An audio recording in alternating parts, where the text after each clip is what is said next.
This book is not just a collection of ideas. It is an intellectual odyssey, a portal to a world unbound by habit and familiarity. It challenges conventional thought and invites you to explore with an open mind. If you possess the courage to seek truth relentlessly and commit to reading until the final page, know that you may not emerge unchanged. However, if your convictions are fragile or your mind unwilling to be challenged, it may be best to turn back now. Otherwise, gather every ounce of resolve and step forward into this one-way journey. Do not falter midway and withhold judgment until you have seen the full picture and grasped its depth. You stand at the threshold of dismantling long-held certainties, of drawing back the veil that shrouds reality, of truly opening your eyes, perhaps for the first time. But be warned, revelation can be unsettling.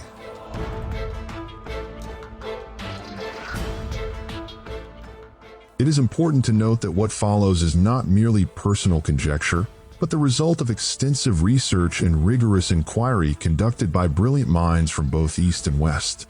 My role is simply to guide you, to structure, clarify, and illuminate, offering a humble contribution to this vast intellectual pursuit. Every piece of information within these pages has been meticulously examined by dedicated researchers, with sources carefully cited both on the book and in the description of the documentary version on YouTube.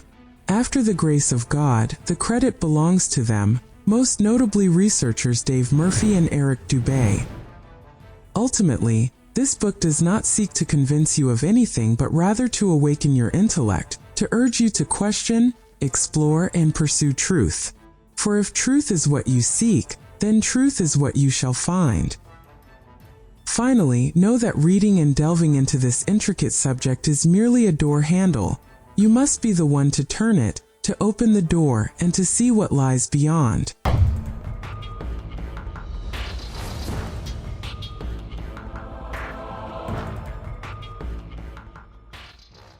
It is attributed to Imam Ali, may Allah honor his countenance, that he said, "People are asleep. When they die, they awaken." These words may pass unnoticed by the ear, yet they never pass through the intellect in the same manner. The one who uttered them, if indeed they are rightly attributed to him, is no ordinary man. He is the gateway to the city of knowledge. But setting aside the exaggerations of some regarding his virtues and miraculous deeds, Ali ibn Abi Talib remains one of this nation's great philosophers, thinkers, and scholars, endowed by Allah with profound knowledge and graced with honor. His enduring words stand as a testament to the vastness of his wisdom, and if he had spoken no other than this, it would have sufficed us. For in these words lies, in one way or another, a revelation of the true nature of life. This grand illusion,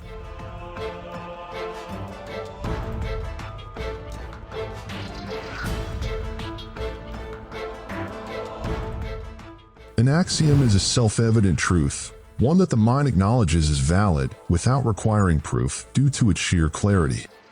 It stands as a foundational assertion, not needing demonstration, for it serves as the basis for further reasoning. In logic, an axiom is a fundamental principle that allows for the immediate comprehension and assessment of matters without rigorous scrutiny, as it draws upon inherited knowledge that enjoys collective acceptance. It is an intellectual constant, an elementary principle that enables individuals to make decisions and form judgments without resorting to complex evidence or intricate explanations. Thus, the conscious mind cannot refute or deny an axiom. It recognizes it instinctively and relies on it as a cornerstone in its chain of reasoning toward proof. An axiom differs from a postulate in that it is an analytical judgment, the very foundation of reasoning and the unquestioned premise upon which conclusions rest. It precedes the postulate, complementing rather than contradicting it. For instance, the statement that the sun emits light is an axiom, an indisputable truth that the mind accepts instinctively without requiring proof. Likewise, the assertion that clouds are the source of rain is an axiom, universally acknowledged and serving as a starting point for further deductions.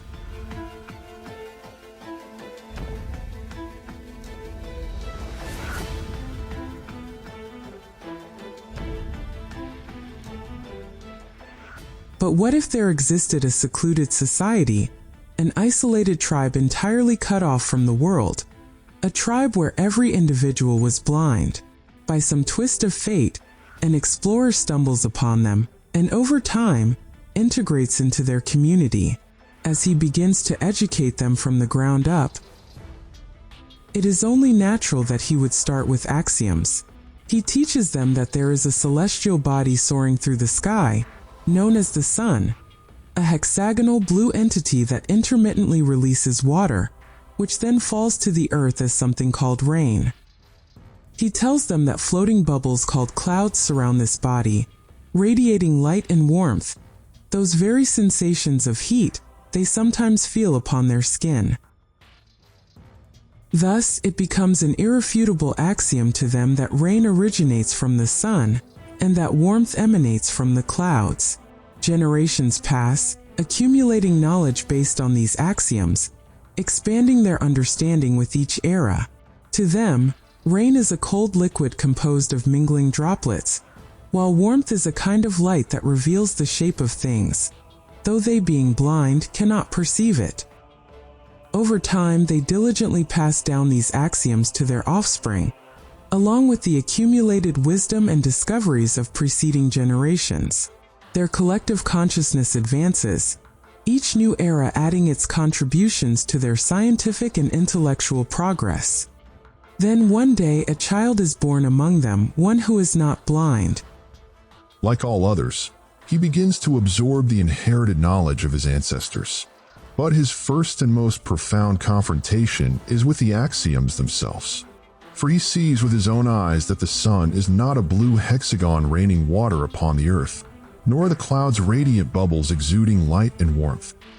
And yet, despite what his eyes reveal, he learns to distrust them. His mind is shaped, molded, and convinced that what he perceives is an illusion, that his truth is false, for the axioms decree otherwise. Since an axiom requires no proof, as the mind acknowledges its truth without prior reasoning, then if there is any flaw, it must lie within his mind or in his eyes which deceive him.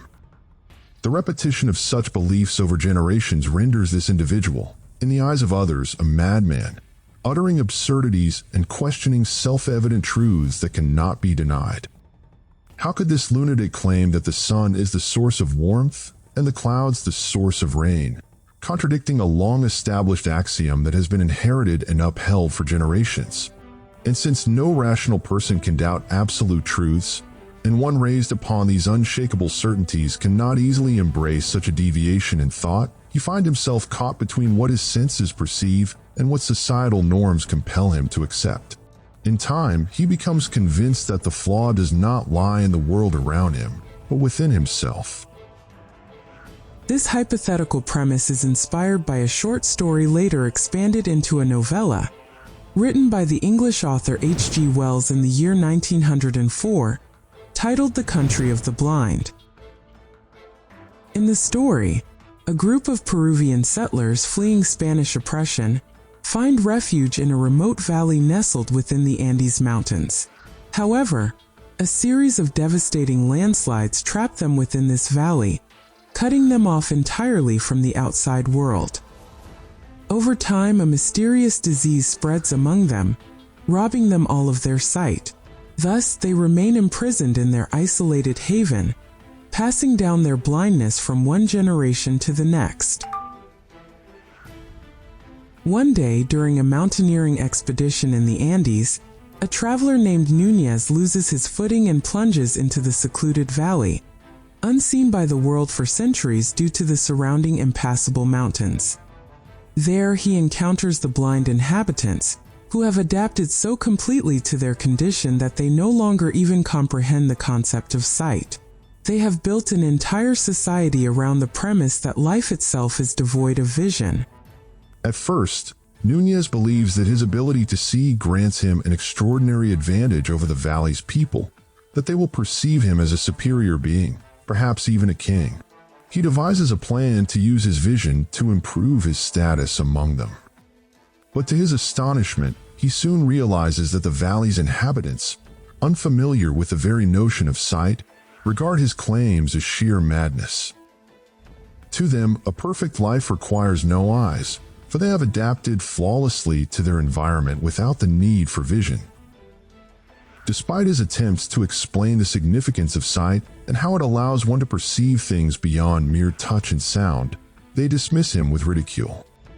In time, they come to believe that Nunez suffers from a mental affliction. Convinced that his eyes are the source of his delusion, they decide that he must undergo surgery to have them removed so that he may finally conform to the rest of society. Faced with this fate, Nunez flees the valley, abandoning all hope of integration.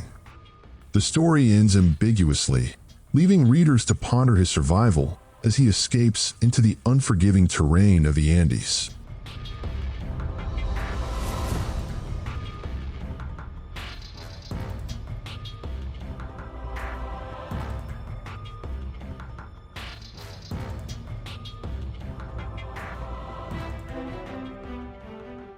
While the tale highlights the fragility of human perception and our ability to adapt even under the most extreme conditions, it also delves into a profound philosophical notion: the relativity of knowledge and perception.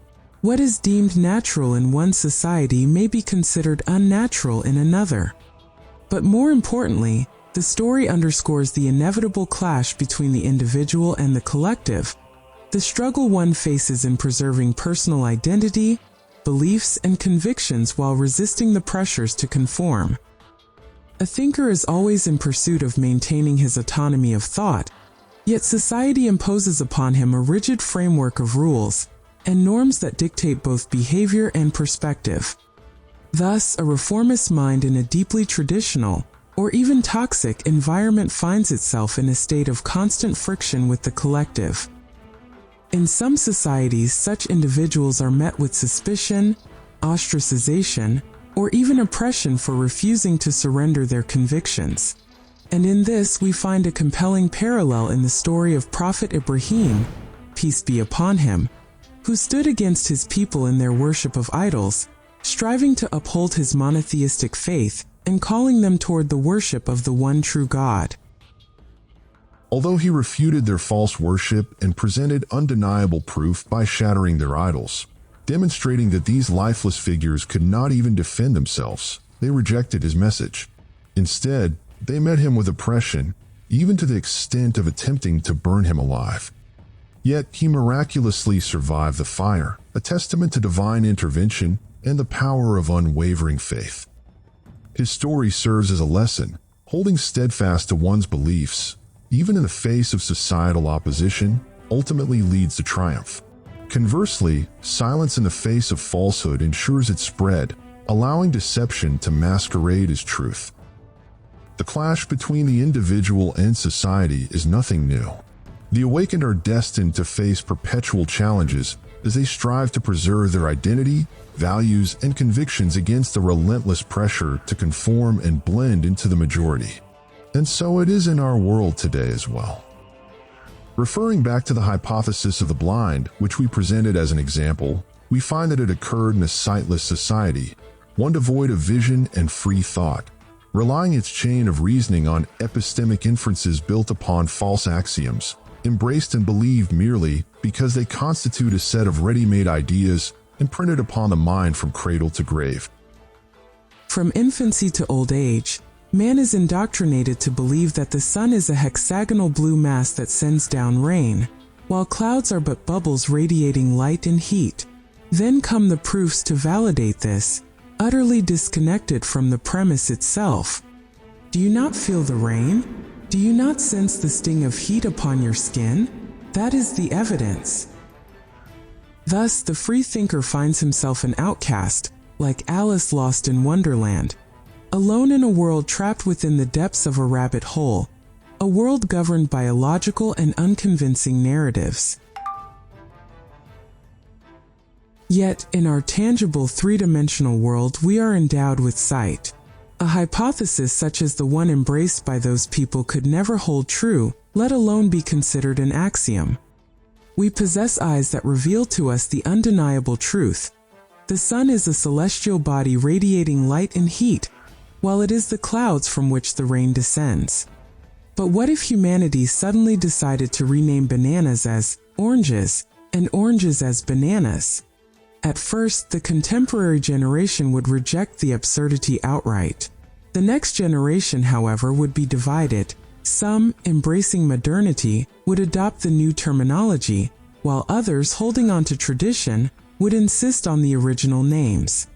With each passing generation, the followers of fundamentalism will dwindle, while the adherents of modernity will grow, until we reach an era where merely naming a fruit correctly would be grounds for confinement in a mental institution. As time unfolds, the old ways will gradually fade, and the new ideology will take firm root, until the day comes when one who dares to point at the sun and call it by its true name is seen as an eccentric, fit only for solitude. Thus, the process of altering perception, creating new truths, and embedding them into the collective consciousness is a generational endeavor. Success relies on repetition, conditioning minds across the ages. But such a feat seems impossible. Who could orchestrate a plan that spans centuries? Mortals perish. Time devours all. For such a scheme to persist, there must be a mastermind immune to death, a mind eternal.